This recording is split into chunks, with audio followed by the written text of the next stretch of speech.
guys, this is the Reckoning Reviewer here. Things haven't been the same since my legendary collaboration with Mischief.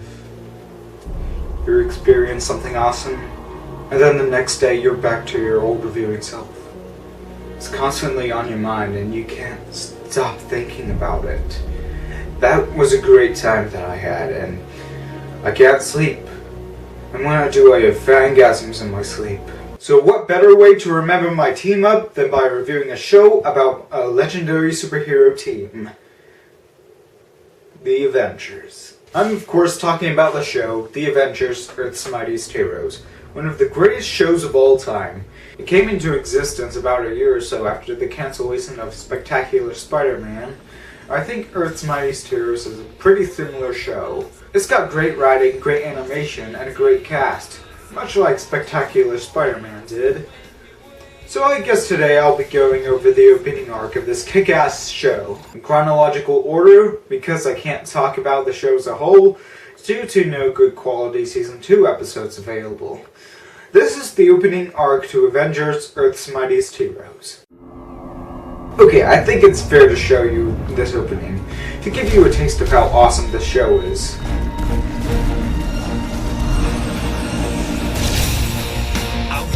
About to break, tormented and obsessed, lost from when we wake, with no way to go back.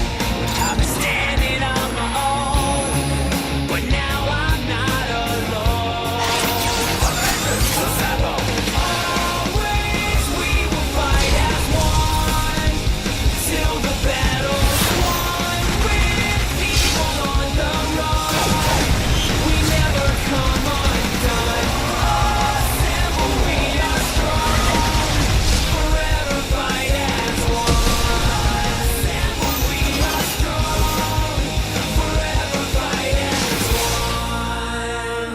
Is that not the most awesome opening to any TV show you've ever seen? I mean, this is more awesome than the theme song for Teenage Mutant Ninja Turtles Season 7.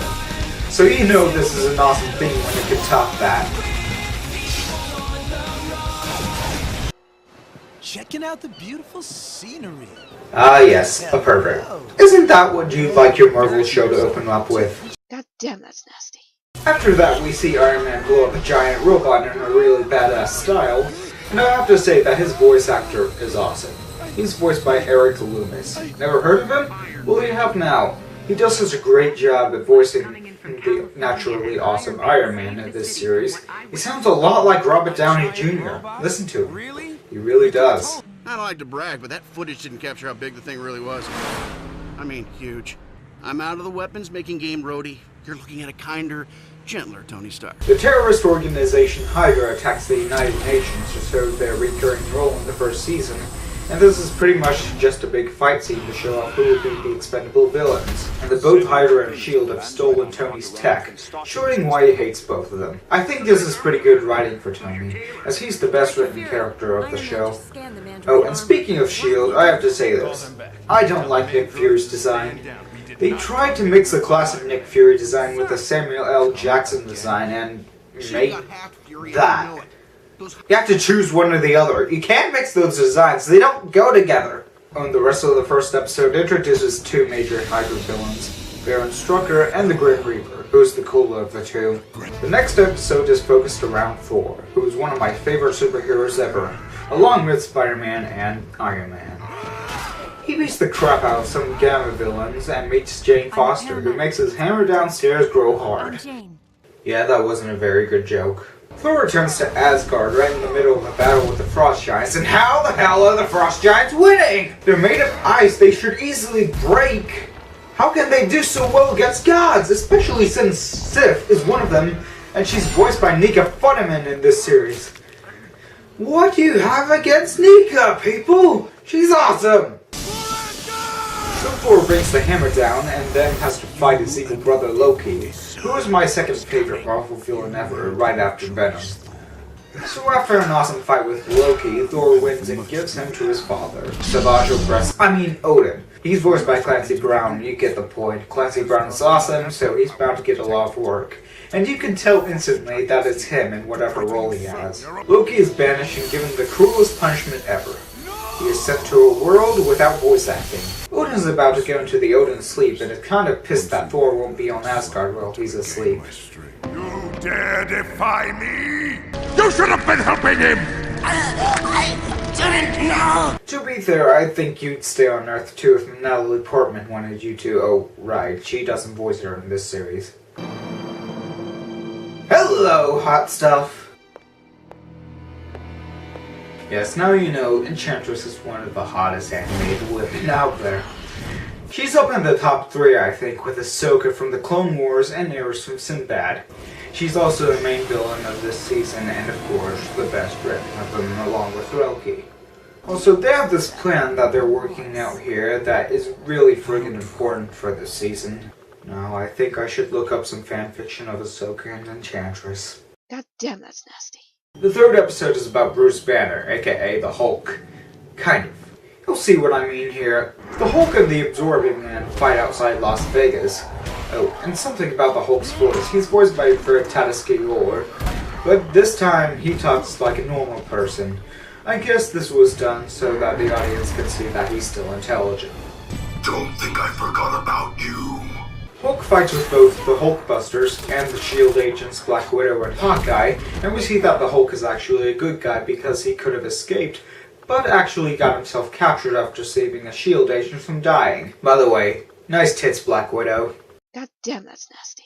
So they go to the cube. I have 2 references I can use here. Where is the cube? Holy f***, that cube is huge. After they get the Hulk's blood, Black Widow steals it and Hawkeye gets suspicious. He looks through her records, creepy, and finds out she's kind of working with Hydra. Hawkeye follows, but somehow Black Widow makes it look like Hawkeye's the double agent, and he's arrested. Okay, so far we've seen stories about Iron Man, Thor, Hulk, Black Widow, Hawkeye. There's only one popular Avenger left to go, right? So where's Spider-Man? Steve Rogers, the man who would become Captain America. No! Okay, you found my weakness. I f***ing hate Captain America. To me, he's one of the worst characters in history. I mean, by God, he's terrible. When I was a kid, I just found him very bland and boring, but as I got older, I realized he was much worse than a boring character. He's a steroid user, and that sends out a really bad message. Not just because he has a small penis, but because he's sending out the message that steroid use is okay. And don't get me started about that terrible live-action movie directed by shit-faced director Joe Johnston! He made the terrible character even worse by making him annoying, an abomination of bubbleheads, and incredibly terrible to women! So there you have it! Captain America sucks! He sucks, he sucks, he sucks! But to be fair, this is probably the least bad version of the character I've seen. If you can make past this episode, you can see why. By the way, the Wolverine cameo is pretty fun. But what about the villain, Red Skull? I don't think there's any way to make this character good. Like, they failed with awesome Megatron actor Hugo Weaving. You fail me yet again. But it will give us time to prepare the specimens. This will be the perfect test. It's a miracle! Thank Odin for Stephen freaking Blum! Okay, Stephen Blum is a naturally awesome voice actor. He voiced the best version of the Green Goblin ever in Spectacular Spider-Man, was the most badass voice actor for Starscream in Transformers Prime, and he's also known for voicing Wolverine on multiple occasions. You can definitely recognize him from that awesome voice he has. United we stand, divided they fall.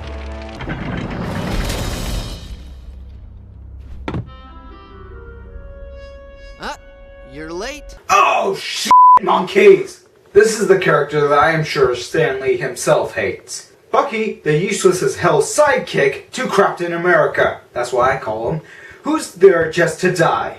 He is possibly the only sidekick for a superhero that Stan Lee made, probably just to show off his hate for them. Yes, I know he's voiced by the same guy who voiced Robin in Teen Titans, but that doesn't hide the fact that the character is so goddamn annoying. All he does is dress in a shitty costume and say dull one-liners. We already have one terrible superhero saying one-liners made from Joe Johnston's ass after eating Mexican food. We don't need another!